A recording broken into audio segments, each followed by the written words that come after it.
यह कहानी अमेरिका और ओसामा बिन लादेन के बीच 10 साल तक चली दुश्मनी और उसके अंत में हुए ऑपरेशन नेपच्यून स्पीयर की है।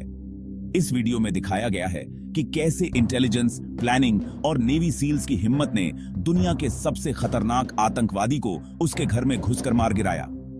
ओसामा कैसे बना सबसे बड़ा दुश्मन? ओसामा बिन लादेन अल-कायदा नाम के आतंकवादी संगठन का फाउंडर था और उसने 1993 world trade centre blast, 1998 US embassy attack और 2001 का 9/11 अटैक जैसे हमले करवाए। 9/11 में करीब 3000 लोगों की मौत हुई, जिसके बाद अमेरिका ने ठान लिया कि ओसामा को ढूंढकर खत्म करना ही होगा। CIA को एबटाबाद तक सुराग कैसे मिला? 9/11 के बाद पकड़े गए अल-कायदा आतंकियों से पूछताछ में CIA को अब्बू अहमद अल कुवैती नाम के कुरियर का नाम पता चला, जो सीधे ओसामा तक लिंक माना गया। इस कुरियर को ट्रैक करते करते CIA पाकिस्तान के एबटाबाद शहर में एक अजीब से कंपाउंड तक पहुंची, जिसकी दीवारें बहुत ऊंची थीं। कचरा बाहर फेंकने की बजाय अंदर ही जलाया जाता था और वहां रहने वाले लोग बहुत कम बाहर दिखते थे। आसपास एक घर किराए पर लेकर महीनों तक उस कंपाउंड की हर हरकत पर नजर रखी और शक यकीन में बदल गया कि अंदर कोई बड़ा टारगेट जरूर छुपा है। ऑपरेशन नेपच्यून स्पीयर की रात, 1 से 2 मई 2011 की रात, 2 stealth Black Hawk helicopter Afghanistan के जलालाबाद बेस से उड़कर एबटाबाद पहुंचे ताकि पाकिस्तानी रडार उन्हें पकड़ न सकें। कंपाउंड के ऊपर पहुंचते ही एक हेलीकॉप्टर हवा के वर्टेक्स की वजह से दीवार के अंदर सॉफ्ट क्रैश कर गया, लेकिन सारे 12 कमांडो सुरक्षित बाहर आकर दीवार तोड़कर अंदर घुस गए और बाद में उस हेलीकॉप्टर को उड़ा दिया ताकि उसकी सीक्रेट टेक्नोलॉजी किसी के हाथ न लगे। घर के अंदर की फाइट और ओसामा की मौत। सबसे पहले गेस्ट हाउस में कुरियर अबू अहमद ने AK-47 से फायर किया। जवाब में वो मारा गया, जबकि उसकी बीवी और बच्चों को जिंदा पकड़कर सुरक्षित जगह पर रखा गया। मेन बिल्डिंग के ग्राउंड और फर्स्ट फ्लोर पर अबरार, उसकी पत्नी और ओसामा का बेटा खालिद मारे गए।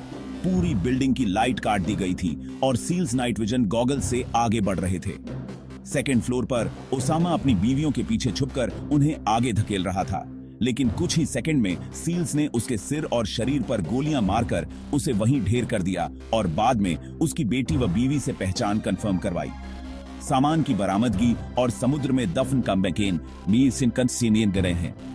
कंपाउंड से hard drives, documents, video, pornographic content, video games और ओसामा की डायरी जैसी लगभग लाखों फाइलें मिली, जिन्हें बाद में एनालिसिस के लिए CIA ने सील कर लिया।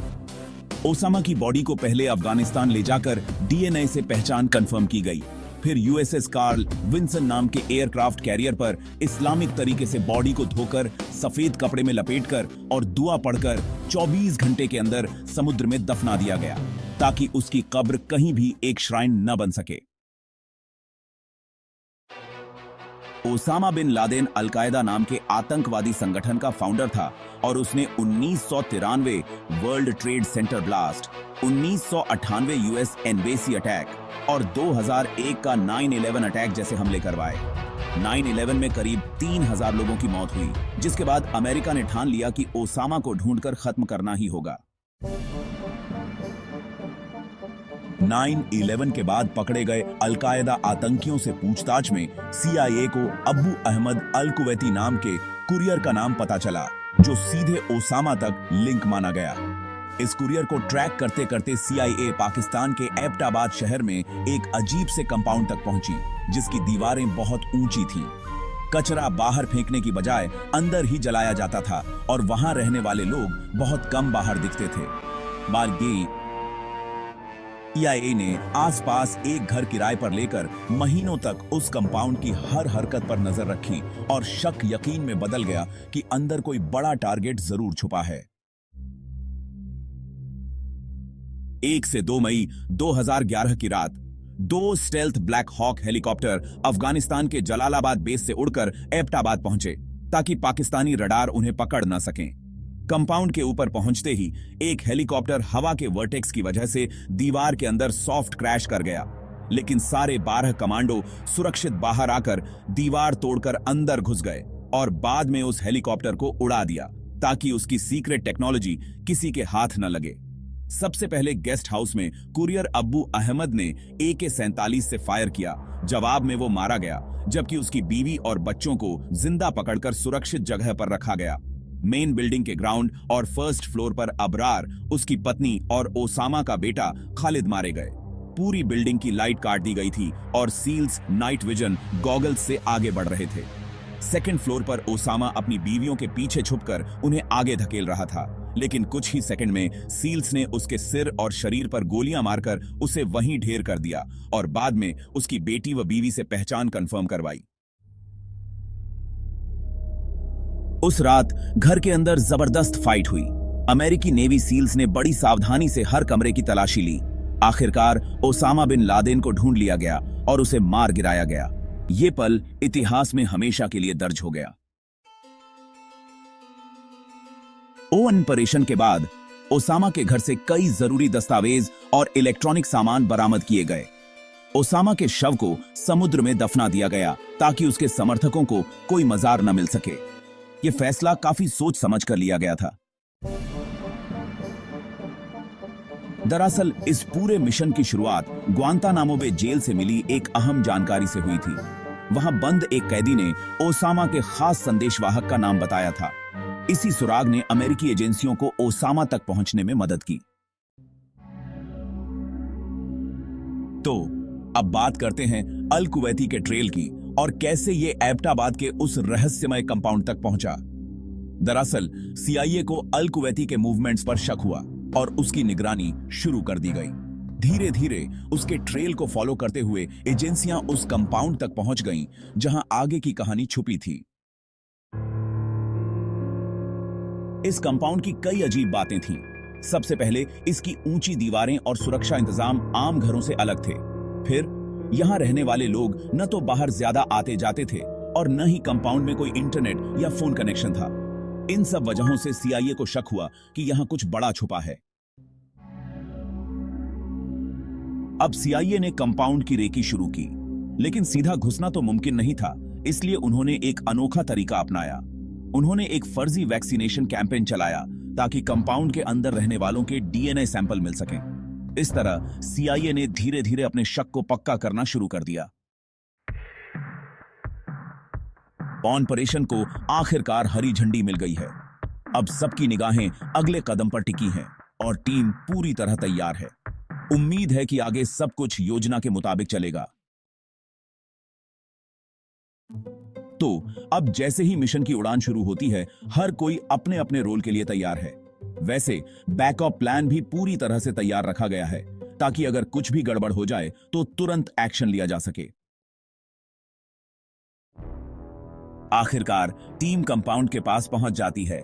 सबका ध्यान अब पूरी तरह मिशन पर है और हर एक पल बहुत अहम हो जाता है। टीम धीरे धीरे कंपाउंड में एंट्री करती है। हर कोना चेक किया जा रहा है ताकि जगह को पूरी तरह से सिक्योर किया जा सके। सब लोग अलर्ट हैं और कोई भी रिस्क नहीं लिया जा रहा है। तभी पता चलता है कि एक हेलीकॉप्टर क्रैश हो गया है। अब टीम को जल्दी से उसका निपटारा करना है ताकि मिशन पर कोई असर न पड़े और सुराग भी न मिले। 2 मई 2011 की उस ऐतिहासिक रात को अमेरिकी नेवी सील्स ने ओसामा बिन लादेन के एबटाबाद कंपाउंड में घुसकर एक सटीक और घातक ऑपरेशन चलाया। एक बार कंपाउंड में प्रवेश करने के बाद सील्स ने व्यवस्थित तरीके से हर फ्लोर को क्लियर किया। गेस्ट हाउस से शुरू करके सेकंड फ्लोर तक पहुंचते हुए उन्होंने कुल 4 पुरुषों को मार गिराया, जिसमें ओसामा खुद शामिल था। पूरी बिल्डिंग की लाइटें पहले ही काट दी गई थीं, जिससे अंदर के लोग अंधेरे में थे, जबकि सील्स नाइट विजन गॉगल्स और बॉडी कैमरों से लैस थे। व्हाइट हाउस में president Barack Obama, Joe Biden और हिलेरी क्लिंटन समेत पूरी टीम लाइव फीड देख रही थी। सील्स ने सबसे पहले गेस्ट हाउस की ओर बढ़े। जैसे ही वे गेट के पास पहुंचे, अंदर से AK-47 की गोलीबारी शुरू हो गई। फायरिंग करने वाला अब्बू अहमद अल कुवैती था, जो ओसामा का पाकिस्तानी कुरियर और सबसे करीबी सहयोगी था। अल कुवैती ने दरवाजे के पीछे से सील्स पर भारी फायरिंग की, लेकिन सील्स ने तुरंत काउंटर अटैक किया। जवाबी गोलीबारी में अल कुवैती को कई गोलियां लगीं और वह मौके पर मारा गया। इसके तुरंत बाद अल कुवैती की पत्नी घबराकर गेट खोलकर बाहर आई। उसने चिल्लाते हुए कहा, उसे मार दिया तुमने, वह मर चुका है। यह उसके कदम का मुख्य मकसद था, बच्चों को बचाना। गेस्ट हाउस में 2 बच्चे बोरी से ढके हुए थे, जिन्हें सील्स को पहले पता नहीं था। सील्स ने फायरिंग रोक दी। उन्होंने अल कुवैती की पत्नी को कंट्रोल में लिया और सभी बच्चों को एक सेफ जोन में शिफ्ट कर दिया। यह सील्स के सख्त नियमों का पालन था, महिलाओं और बच्चों को नुकसान न पहुंचाना। गेस्ट हाउस सिक्योर हो गया। गेस्ट हाउस क्लियर करने के बाद सील्स मेन बिल्डिंग की ओर बढ़े। ग्राउंड फ्लोर पर अबरार उभरा, जो अल कुवैती का छोटा भाई था। अबरार ने भी हथियार उठा लिया। जैसे ही सील्स ने फायरिंग शुरू की, अबरार की पत्नी आगे कूद पड़ी।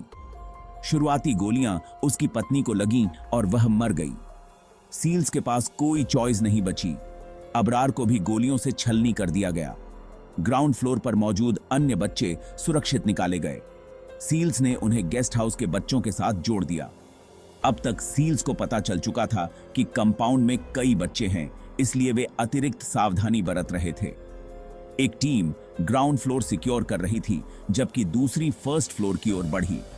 स्नाइपर्स ऊपर से पूरे इलाके पर नजर रखे हुए थे, पाकिस्तानी आर्मी से किसी भी हस्तक्षेप के लिए तैयार। फर्स्ट फ्लोर पर ओसामा का 20 साल का बेटा खालिद छुपा हुआ था। कंपाउंड में घुसते ही सील्स ने सारी लाइटें बंद कर दी थीं, जिससे खालिद को घनघोर अंधेरा नजर आ रहा था। वह सीढ़ियों से ऊपर भागा और दीवार की आड़ में छुप गया। सील्स एक लाइन में आगे बढ़े। इनमें से एक सील को अरबी भाषा आती थी। उसने चालाकी दिखाई। धीमी आवाज में अरबी में पुकारा, खालिद, खालिद। खालिद ने झांक कर देखा। जैसे ही वह दीवार से झांका, सील्स ने फायर कर दिया। खालिद मारा गया। फर्स्ट फ्लोर पर कोई महिला नहीं थी, लेकिन कई बच्चे थे। उन्हें भी सेफ जोन में भेजा गया। अब बारी थी तीसरे फ्लोर की, ओसामा के कमरे की। सील्स जानते थे कि टारगेट ऊपर ही है। व्हाइट हाउस में टेंशन चरम पर थी। जैसे ही कमांडो उस कमरे में घुसे, ओसामा बिन लादेन उनके सामने था। कुछ ही सेकंड्स में गोलियां चलीं और ओसामा मारा गया। यह पल बहुत तेज, तनावपूर्ण और निर्णायक था। मुठभेड़ खत्म होने के बाद कमांडो ने पूरे कंपाउंड को अच्छे से चेक किया। किसी भी खतरे या छुपे हुए लोगों को ढूंढने के लिए हर कमरे, हर कोने की तलाशी ली गई। सब कुछ बहुत ही सावधानी से किया गया।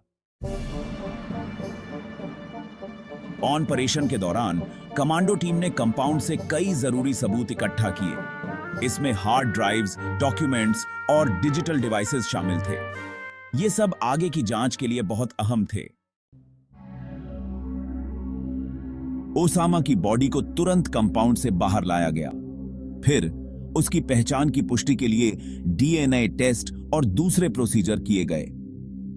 यह सब कुछ बहुत ही गोपनीय तरीके से और जल्दी किया गया। कंपाउंड से बरामद मुख्य सामान सील्स को ओसामा के सेकंड फ्लोर वाले कमरे से सबसे ज्यादा सामान मिला। यहां कुछ चौंकाने वाली चीजें थीं। ओसामा की ड्राइव से सैकड़ों घंटों के पॉर्न वीडियोस और इलेक्ट्रॉनिकली रिकॉर्डेड पोर्नोग्राफिक गेम्स मिले। ये मॉडर्न क्वालिटी के थे, जो उसके कट्टर इस्लामिक इमेज से बिल्कुल उलट थे। CIA रिपोर्ट्स के मुताबिक ये फाइलें हाल ही में डाउनलोड की गई लग रही थीं। कंप्यूटर पर Half Life, Super Mario, Yoshi's Island DS, Final Fantasy 7, Dragon Ball Z और काउंटर स्ट्राइक जैसे गेम्स इंस्टॉल मिले। खासतौर पर काउंटर स्ट्राइक जैसे मल्टीप्लेयर गेम्स, जहां टीम बनाकर लड़ाई होती है, शायद आतंकवादी ट्रेनिंग का आईना। ओसामा की डायरी और मैसेज, 228 पेज का जर्नल मिला, जिसमें ओसामा ने अपने विचार, अल-कायदा को चलाने की स्ट्रेटजी और फैमिली इश्यूज लिखे थे। इसके अलावा उसके प्रैक्टिस स्पीच वीडियोस भी थे, जो वह पब्लिक रिलीज से पहले रिकॉर्ड करता था।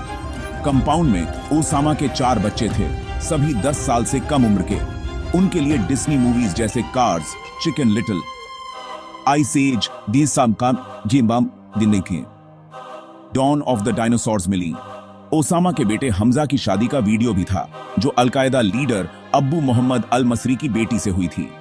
ओसामा अपनी बायोग्राफी, डॉक्यूमेंट्रीज और मूवीज कलेक्ट करता था, जैसे बायोग्राफी ओसामा बिन लादेन और 2008 की comedy documentary where in the world is Osama bin Laden.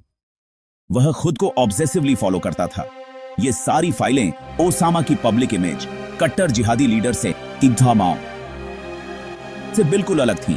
बाहर वह जिहाद का प्रचार करता था, लेकिन घर में पोर्न देखता, गेम्स खेलता और बच्चों के लिए कार्टून्स रखता था। CIA ने इन्हें लेटर्स फ्रॉम एबटबाद नाम से पब्लिश किया। ओसामा की बॉडी का सफर और पहचान।